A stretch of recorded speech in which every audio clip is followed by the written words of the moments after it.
Hi Capricorn, welcome to your quantum reading with me, Jocelyn, the Quantum Queen. This is for Capricorn, Sun, Moon, Rising, and I'm gonna take that. I don't know why, that was the one.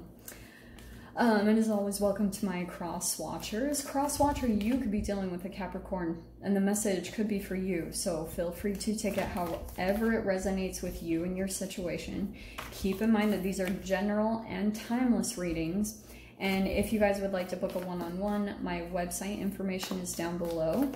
And as always, just wanted to say thank you for liking, subscribing, and thank you for all of your good karma donations. All right. Wow. Cap. Bullshit. Okay. First card, which I love, is the Mirror. Okay, this is one of my favorite cards.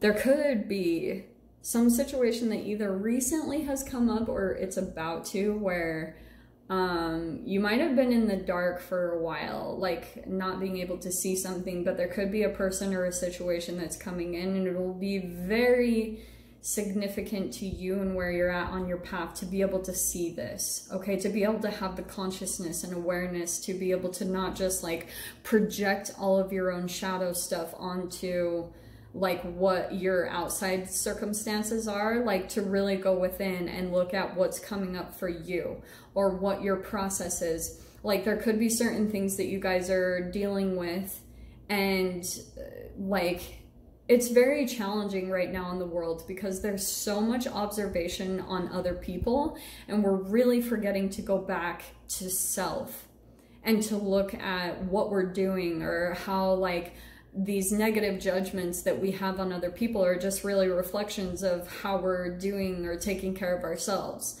Like I could get into that for days, but like one thing I've been telling people significantly, not to get into the whole politics or debate on the whole mask situation, but I'm like, the biggest like shadow energy I see coming up for a lot of people is the very extremely flawed perception and perspective of, you are responsible for my health choices, you know, or things of that nature, which is a very like selfish way of looking at situations and things like that. But it's the dynamic that we were raised with in a lot of toxic family environments. So a lot of people that still haven't truly come to that awareness that that might not be the best way of looking at situations.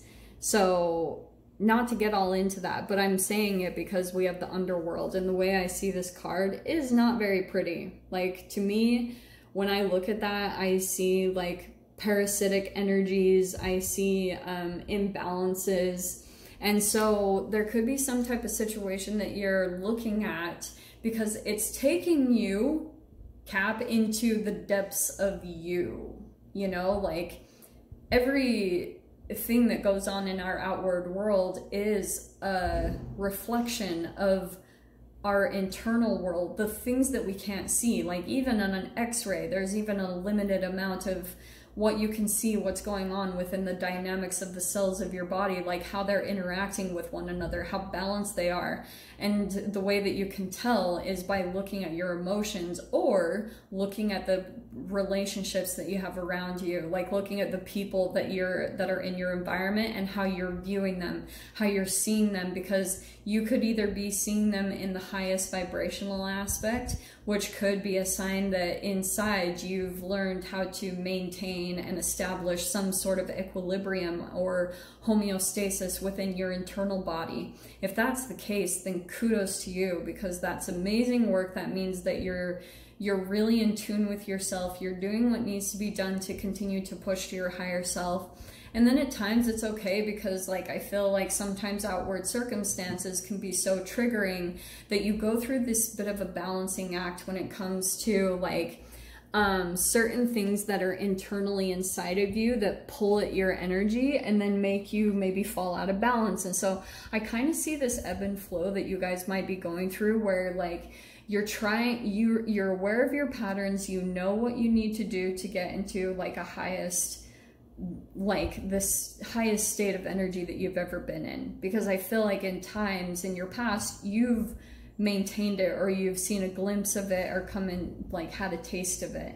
And so there could be this, like, not to tell you guys to do this, because that can even fall into a trap where you're trying to, like, live in the past. And so it's about incorporating or trying to bring in things from the past into the present, and really trying to, like, stay in the now, because you're always ever changing. You're always transitioning into something new, something different, something bigger.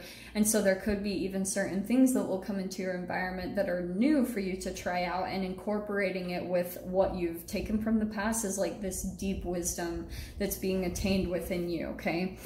The last card, sorry, that's just 3 freaking cards, and that might have been so boring for you guys, but we have Thanatos, which is about death, and it's some type of inner web. There's something that keeps, like, tying you to some form of an energetic pattern, okay? So there could be realizations that you're coming to about, like, some sort of situation. Oh yeah, that is perfect, actually. Let's dive in, because we are freaking... Oh, look at that. On the bottom is the Queen of Pentacles. There's your energy cap. Beautiful. So there's something here about Queen of Pentacles. The way I see it is either money, but it can also be health, because it's earth. It's about how much earth is in your body. So let me tell you guys this, okay? So one thing that I've been, like, figuring out is what I put into my body, because chemically, you know, we are this carbon-based unit. And look at that, these are perfect, Cap. Yeah, like, you guys might be going through some type of interconnection, or coming to an understanding about all the energetic weaves that have been connected throughout your lifetime. And what has been very beneficial for me, I'll just throw this out there for those of you if it's helpful, but I have come to this understanding, like, through some of the things that I've gone through on my path, like as far as the crazy teas that I drink and all of the earth that I put into my body to try to put, like, my gut health and my gut bacteria back into balance and homeostasis from all of the crap from growing up that my parents didn't know any better, bless their hearts. So here's what's coming out. The very first card is the 5 of Swords and the Page of Cups. The way I see this is that big time there's this energy maybe around a particular person. It could be a water sign, a Pisces, Cancer, Scorpio, but it could be some type of realization that you're, like, realizing things were not what they seemed. Okay, so there you are. This is part of the death energy and archetype that's coming out. You're deciding not to, like, get involved in any sort of conflict or arguments, and you're deciding to just move towards the transformation, because this little butterfly there, see him? He's taking you to something that's of a higher elevation, or like a higher vibration, okay?